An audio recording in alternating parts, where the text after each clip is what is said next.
Hello guys, I'm back with a video of quality assurance. Okay, today I want to make this video. I had made it, though I want to put an explanation to it, hoping you'll be able to understand. Yeah, so this is Miss Kanji. I hope you'll be able to subscribe, like, and share with others who may have had having challenges with leadership and essay writing. Okay, so I hope you be able to watch the video until the end, and I'll try and give some hints and tips on how to answer essay questions. Okay, so this is the stem of the question, the scenario of the question, and the stem of the question is saying you have been appointed as a ward manager in a surgical ward and realized that a number of ward activities are not running according to set standards and procedures. You decide that principles of management need to be applied to effect quality of performance. Okay, now from the scenario, when you are reading the scenario in leadership and management, you should be able to understand your role in that scenario. Okay, or if it is not you who has been given the leadership role, you need to know who is playing that role and at what level. So at this level, you are a ward manager. Okay, and what are you doing? You are in a ward and you are checking the procedures and the standards, whatever is running in the ward. Okay, and then what is your task? Remember, you should understand your task in your scenario. Okay, so your task here is you decide that principles of management need to be applied to effect quality of performance. Okay, then our questions. The first one is define the following terms: quality assurance 5%, then quality improvement 5%, then B, state 5 phases of the S phase approach in quality improvement, then C, explain any 5 principles of management you are going to enforce in your ward, and then D, outline 9 principles of quality assurance. Okay, now remember tips on your essay writing. Let's say you've been given this question and it's the only question that you may try to attempt, and then you don't have any idea about what quality assurance is, what quality improvement is all about. You have no idea. Okay, now remember, this is English. Okay, this is just English. If you've never defined quality assurance, you can be able to define it even if you've forgotten your definition. Okay, this is just English. Now, tip number 1 to answering any questions: do not rush to answer. Number 2, paraphrase. Okay, try to paraphrase in your own language, in your own words. Okay, so for example, quality assurance, you can break down that definition, that word, those 2 words. So you can ask yourself, what is quality? Okay, what is quality? So if you were to ask yourself what is quality, what comes to your mind? Quality is, let's say, a standard that you have set. Okay, if someone says to you, these shoes are of good quality, what do they mean? It means they are at a certain standard. Okay, they have raised the standard of those shoes such that if you were to buy them, you are assured that they won't get spoiled, for example, in 1 week. Okay, then what is assurance? If someone tells you, oh, I'll assure you tomorrow I'll come at 10 hours, what does that mean? Okay, it means they have given you more like a promise. Okay, an assurance is like a promise. Okay, now if you put those words together, what is quality assurance? Meaning you are promising someone that whatever product or service that you are giving is of good quality, or it is of good standard. Okay, so with that, you'll be able to define quality assurance. what is quality improvement? You know what quality is. You are putting a standard at you have put a service or goods that you are offering at a certain standard. Now, improvement. This is like if you put it in your own words, what is to improve? Okay, to improve is just to increase the value of something. That is improvement from one level to another, isn't it? So if you are going to define quality improvement, you know what quality is. It is a set standard. And then improvement, you're increasing the value of something. So quality improvement, this is the increase or the improvement of a certain level of service or the goods that you are giving to certain people to a certain level, to a certain higher level. Okay, that is in your own words. Then the 5S approach. This one you just have to know. What is this 5S? Okay. And then explain any 5 principles of management you are going to enforce in your word. Remember here we want to improve the quality of performance. Okay. Now, remember whenever you're answering, you should also check the marks. Also check the marks that are given to that question. So here they are asking you to explain. You are not stating, explain 5 principles. Now, even if you don't know what these principles are, of course we know what the principles, which principles they're talking about. Here are the principles, the 14 principles of Henry Fayol. Okay, those we just have to know them. Scala chain, what's that? Discipline, you have unity of direction, unity of command, those things. Okay, you have to know those. Now here, remember a principle. What is a principle? A principle is a guiding rule, okay, of something. Now these principles are guiding rules of management. Okay, so you should be able to understand and explain these 5 principles of management, and then outline 9 principles of quality assurance. Okay, quality assurance. Now, even if you don't know, you can even guess what this is all about. Okay, so if you know what a principle is, you know that a principle is a guiding rule of something. And then quality assurance, this is where you are promising or you are assuring to your, maybe the people you are providing a service, okay, of the quality of standard of that service. You are promising them to say these services you are giving you are of good standard. So now, what are the guiding rules to that standard you are setting? Okay, always paraphrase your statements, then you'll be able to answer. Okay, so I'll quickly run through the answers to all these questions. So number 1, quality assurance. Okay, so quality assurance, maintenance of a desired level of quality of a product or service. Now remember, quality is a certain standard. You have set a certain standard. And then assurance is like you are giving a promise to someone. So here you are the word quality assurance, it says you are maintaining a desired level of quality of the product or service with attention paid to every stage of the delivery in the production process. Okay, so you can even forget that, but at least if you know what those 2 words mean, you can even put it in your own words. So you want to maintain a desired level of service of a product or a service. Okay, so for example, let's say you are working in a ward, okay, and then in this ward you've introduced serving coffee to your patients as they are waiting in the waiting room. Okay, now you want to make sure that your standards, okay, are set at that level. Now for you to maintain that standard, that is quality assurance.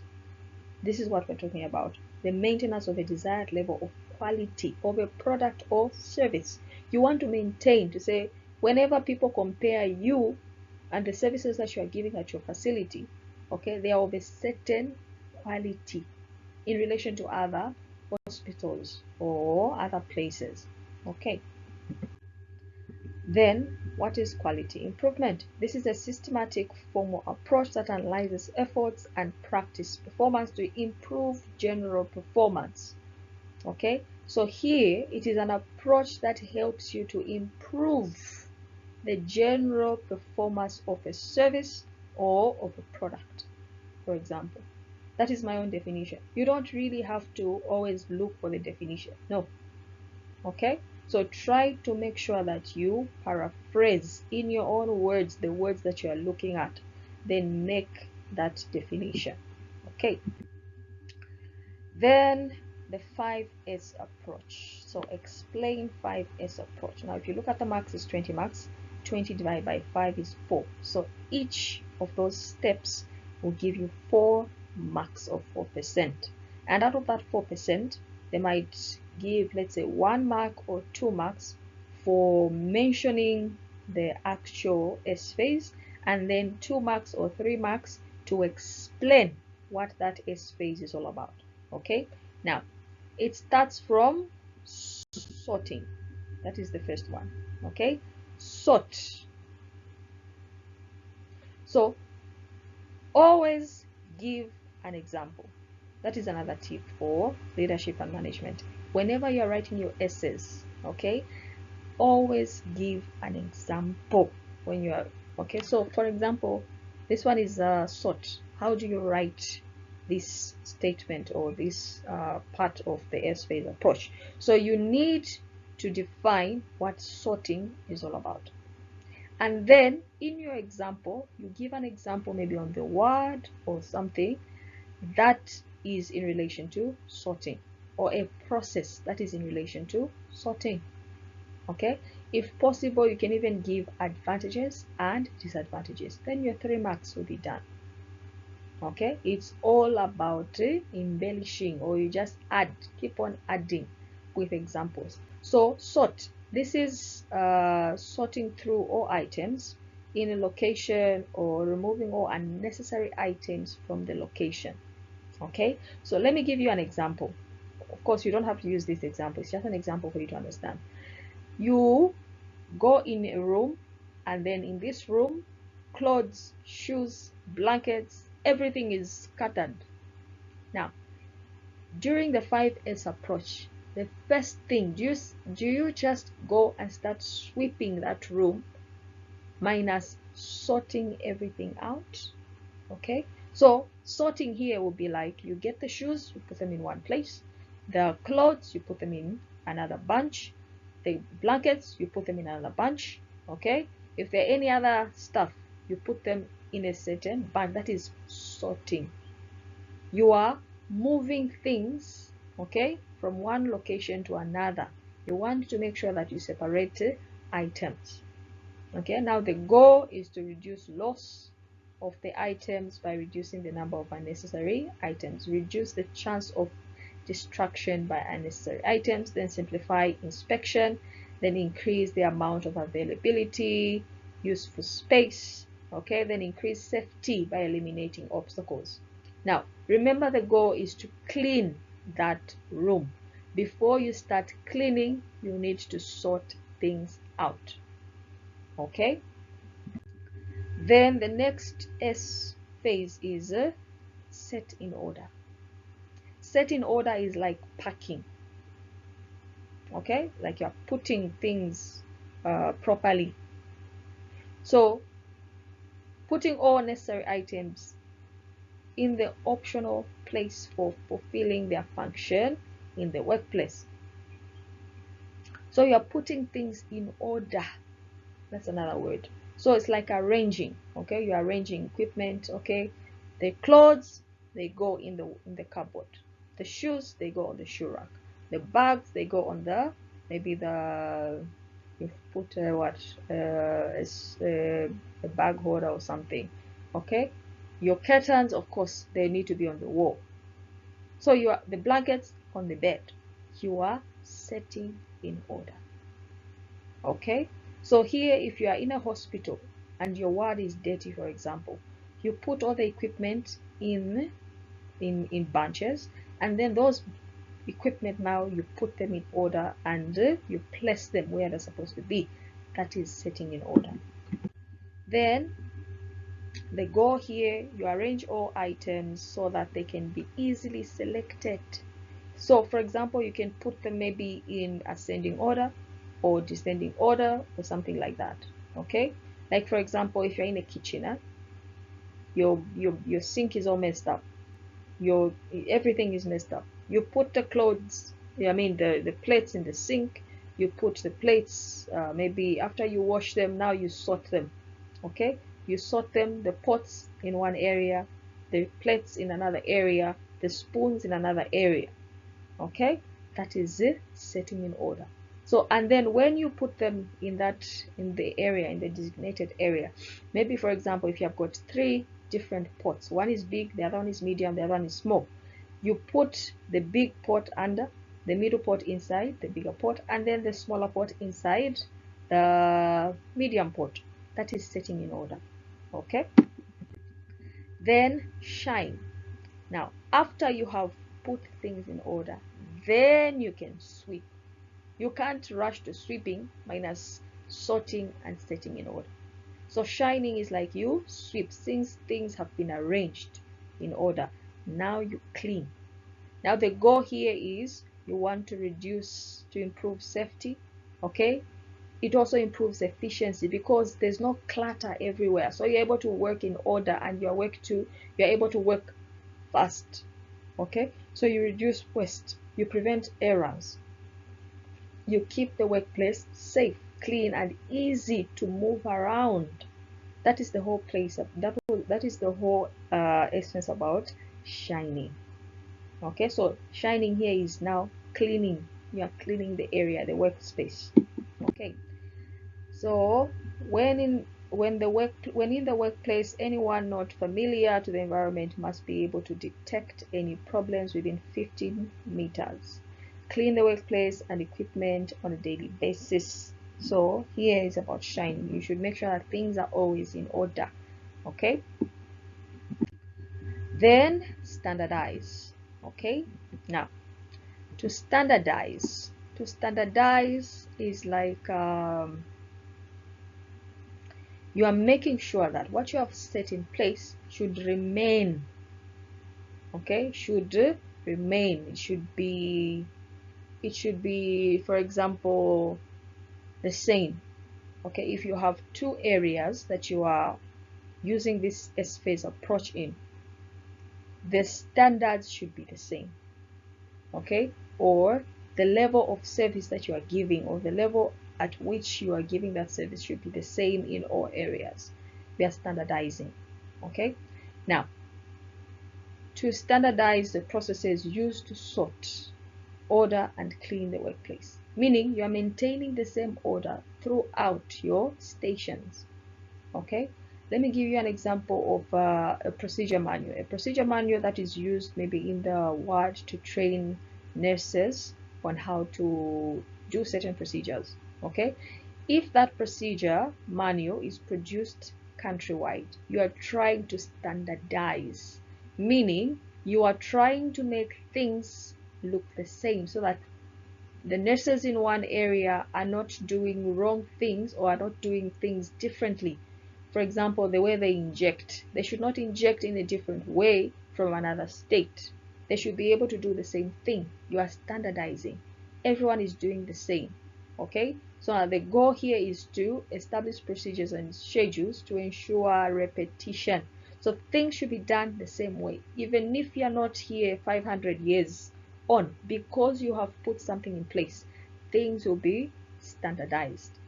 Okay, then develop a workplace structure that will support the new practices and make it part of the daily routine. So here you want to make sure that everything that is done on a daily basis is done at the same time and it is done the same way so that errors are minimized.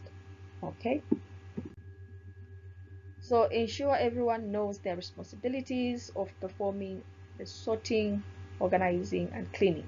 Then use photos and visual controls to help keep everything as it should be. So here, this is where you can bring in procedure manuals, for example. You write things down so that even if you're not there, someone who comes in and is new, they'll be able to find the procedures that have been laid down and do the same thing. So you are standardizing, okay?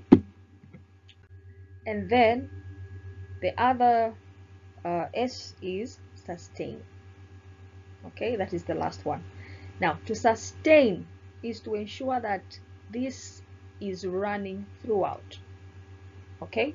So sustaining is a development process by discipline of the workers, also translates to do without being told, okay? So meaning, even if you are not around, because things are standard, they will be able to be sustained over the period of time that you are maybe giving a service to the community or something, okay? So you want to make sure that it goes on, there's a continuation phase, that is sustaining. So the goal here is to ensure that the S phase approach is followed, then organize training sessions, perform regular audits, then implement improvements whenever possible, okay? So that is the 5S approach. Then the principles of management. Okay, explain 5 principles of management. Now, these principles of management, you know them. Okay, so number 1, division of work. Now, division of work, this is where every employee in the organization is given tasks according to their level of performance, also according to their level of maybe knowledge or expertise. So if someone comes with a diploma, you give them the task according to their level. If someone has a certificate, for example, you give them the task according to their level. If someone has a degree, they'll be able to be put in management position. You can't put someone who has no qualification, for example, to a managerial position. No. How are they going to manage? They don't know what management is. So here, division of work, you should make sure that your subordinates are given the workload accordingly. Okay? So here, after you have said that, remember, 30 divided by 5 is like 6%. Now 6%, you need to write a lot. So after you've said you've written that, give an example. Always give an example. Okay, so for example, the nurses on the ward, someone with, let's say, 1 year experience on the ward, you can give them more work than that person who has just come today and reported. Their level of experience is different. Okay, so that is division of work, making sure that they have the right work, okay, and they are not overburdened. Now, with this, you can add advantages and disadvantages. Remember, it is 6 marks, and you need to make sure that you have a lot of things that you have written to get your 6 marks. Okay, so what are the advantages? It increases efficiency. Okay, then division of work distributes different tasks among members of a team. So this also leads to specialization. People will be specialized, and if they're specialized, they're doing the same work over and over and over again, they are accurate, they become accurate, and then the speed of performance also increases.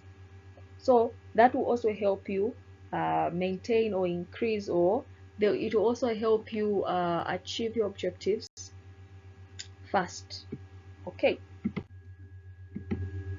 so that is an example given there. A food service employee may collect prepared food and put it in a bag, while another employee delivers the food to the customer. Okay, then discipline. So discipline, respect for authority and adherence to the rules and regulations of an enterprise are all aspects of discipline. So here you want to put let's say guidance or rules, so that people will be able to follow those rules. Okay, so employees respect their superiors and their directions. Managers maintain discipline in their employees by ensuring they follow rules and regulations. Here, you want to maintain order. Okay, order. People should know what they're supposed to do and what they're not supposed to do. Those are rules. So if the employees know to say, okay, I'm supposed to come at work at 7:30. Every day they'll be there at 7:30, and thereby you are enforcing order, okay, and you are giving a work culture that is good, okay. So that is the discipline. So that is an example there. Then we have unity of command. So unity of command, this is where, even if you don't know unity, what is unity? Unity is oneness, okay. Then command is like order. You're giving an order, or you're giving a rule, or you're giving something, okay. Now unity of command, oneness in the way orders are given. That is another way of explaining it, okay. So unity of command, this is where you are making sure that the commands that are given in an institution or an organization are given through one person, for example, okay. If the manager is the one who should give an order, all the employees should listen to that manager. No other employee should come and order other employees around without the manager knowing, or without the manager giving the authority to that employee. So meaning you cannot listen to any other person apart from your manager, okay. So a chain of command typically typically present within an organization to help ensure clear direction of work, so that you don't hear. This also reduces grapevine, okay, like it reduces rumors, it reduces misconception, it reduces conflict, where you should only have one area of command, not where this one is saying this one is saying this. That will cause confusion in an organization, okay. So that is still unity of command and an example. Always give an example, okay. Then unity of direction. So unity of direction, this is where, again, unity is oneness, and then direction, this is like a path you are taking. So unity of direction, this is where the whole organization moves towards one goal, okay. So if the organization has an objective to maybe train nurses, that is the main objective. There shouldn't be another person to bring in another objective to say, no, now we are starting to train policemen. That is not the objective of the institution. So everyone should follow the main objective for them to move in that direction. So employees working on the same project have the same goals, not this one is doing this one is that. Brings confusion. So with the unity of direction, this helps the company achieve their objectives at a faster rate, because you are doing one thing, and it also enforces unity, okay. And then this also helps the business move and achieve their goals at a fast rate, because you are following one direction. It also minimizes errors, it also minimizes confusion, okay, because you know what you come to do at that workplace, okay. So give an example. Always give an example. That's another example there. Then equity. So equity comes from the word equality, equal.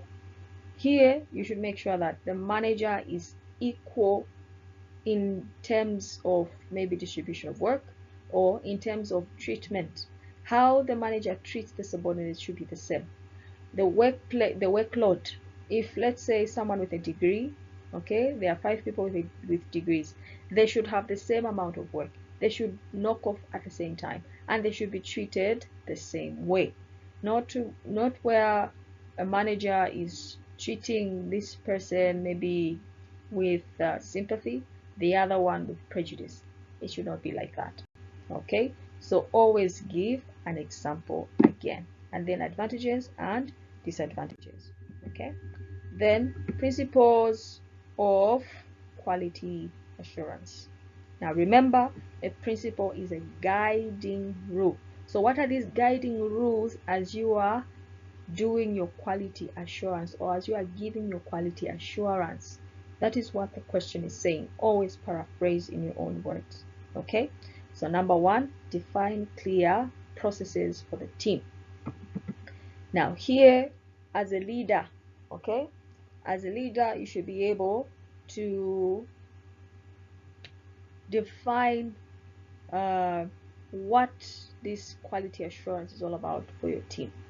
Give them proper direction to say, okay, in this team, this is what we are doing, or this is what this team is all about, and all that. Okay, then after that, you start the process early. Okay, quality assurance. Remember, let me give you an example. Let's say, remember, assurance is like you are promising someone. Okay, that's for lack of a better term. You have given a promise, you're given an assurance. So I assure you, tomorrow at this time, at 9 hours, for example, I'll be at your shop, and then you stay maybe 5 hours away. If you stay 5 hours away and you promise to be at the shop at 8 hours in the morning, and then you start off at 7 hours, are you sure that you're going to reach that shop in 1 hour if you stay 5 hours away? No. Meaning, you will not, your quality assurance will be, the level of quality assurance has been reduced. Now, to maintain quality assurance, you should make sure that you start off early, okay, so that that standard is met. This is what we're talking about here. Okay, start the process early. There's no way you're going to say, okay, we're going to meet our targets of producing these good quality shoes by tomorrow, if you don't start making those shoes earlier or 2 days earlier. Okay, so start the process early. So here you can give us examples of maybe what would happen if you don't start the process early and all that. Okay, then set up quality checks at each project phase. So every phase that you are doing that project, or whenever you're giving out a service or a product, at each stage you should make sure that you check. This is all about monitoring and evaluation. So you monitor, are things going well? If not, you control them, you evaluate, then you move to the next phase. If you don't monitor and evaluate, you keep on coming back to that same level because you are not doing things right. So you should make sure that things are done correctly, then you move. So you are setting up quality control checks at each level of the project. Then prioritize transparency. Okay, you know what the word prioritize means, meaning you put things first. Okay, and then transparency is like openness. So at each phase, you are telling your subordinates, you are telling the people you're giving the service what you are doing. Okay, now this enforces, it brings about trust. Okay, it helps you maintain trust, and also that standard that you want to maintain is maintained. If things are done in secret, people will not trust the process, and therefore they won't trust the end result. But if you keep on becoming open at every stage, people will be able to trust what you're doing. Okay, then enable cross-functioning collaboration. Now, collaboration is working with others. So here we are just trying to say, if you um, and your team, okay, need help, you should make sure that you ask for help from others. You need to work with other people. Why? Because you might think you're doing the correct thing, but once you bring in other people, they may point out maybe some disadvantages or some setbacks or some things that you're not doing correctly, and thereby you'll be able to maintain that quality of service or that quality standard that you want to give without other people trying being led on to help, okay, in that organization. You might be thinking, oh, we're doing correct thing. Okay, so engage cross-functional teams. This can help the entire team, all while creating quality assurance champions across the organization. So it will help you. Okay, then we have be as objective as possible about work being done. Okay, so here we're trying to think outside the box. Now, when you think outside the box, okay, as you are giving a service or a product, or you're making a product for the community around, you should be as objective as possible. Why? You want to reduce bias. Don't be biased. Okay, you might be thinking, I think this is the way to go, while others, when they come in, okay, maybe you collaborate with others, they might help you even maybe gain more insight on certain things that you're supposed to be doing, or what you're supposed to add to improve the quality of service that you are giving. So don't be biased. You may try to listen to other people and get other opinions, for example, so that you see the good and you see the bad, or you see the advantages and disadvantages, and then improve the quality of services that you are giving. So try and be non-biased. This is what we are trying to say about being objective. Then set up a system of continuous integrated quality control. So this one is also about more of evaluation. Okay, you're trying to control and making sure that whatever processes you are doing, whatever services you are giving, are going smoothly and in the right direction. Okay, so quality control.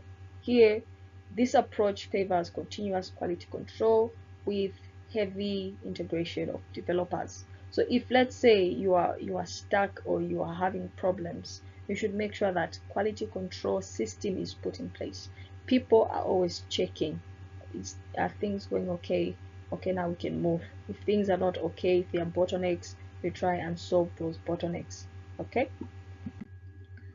Then test across multiple devices or disciplines.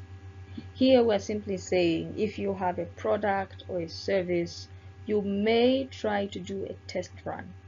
Okay, for example, in research, when you're doing research, there's what we call pilot study. A pilot study, this is where maybe you it's like a mini study that you do on maybe 10% of the population before you go to the entire population. Okay, you are trying to see if the services you are offering are of good quality and of good standard to the people around. So you can do a test run, okay, of the services or the products you're giving to the community, to try and see if they work, okay, in other sectors, for example, or in other areas. If they're able to work, then you are on the right track. If not, it will give you room to improve because you are getting positive feedback. Okay. Then the last one is mandatory, put up a mandatory peer review policy in place. Now, you know who a peer is, someone you are relating with at the same level and you're doing the same thing. Now, a review is like you want to just check, okay? You want to check if this thing is working or not. Now, here, if you're giving up, if you're putting up a policy to say whatever services you are giving, you need a peer review, meaning you need someone at the level that you are to see and to test, maybe for lack of a better term, okay, your service or the product that you are giving, to see if it is working. Now, the advantages of putting up a peer review, you have an honest feedback, and you have someone at your level who can easily give you an honest opinion whether you are doing the correct thing or you're not doing the correct thing. Okay, not someone who is higher than you. This is where you need a peer review, someone at the same level as you, to give you maybe feedback on how you are doing, how you are performing, and all that.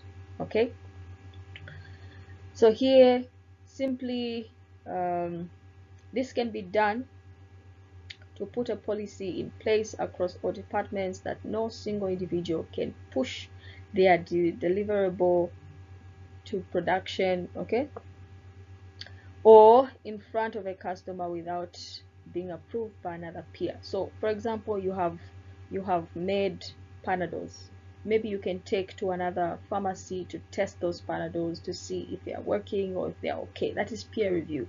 You can't take maybe to a higher level pharmacy. Give another pharmacy to see if your products are okay. Okay, that is if they won't steal your formulas, of course. But it is okay if another person, another peer in your league is able to test the products or the services that you're giving before you give them to the general population. Okay. Then another one is rotate team members through deployments. So here, this one is straightforward. You can put up a system or a policy where people are able to rotate, so that they may have a feel of a different area. Okay, not where, let's say you have 2 branches or 3 branches across the country.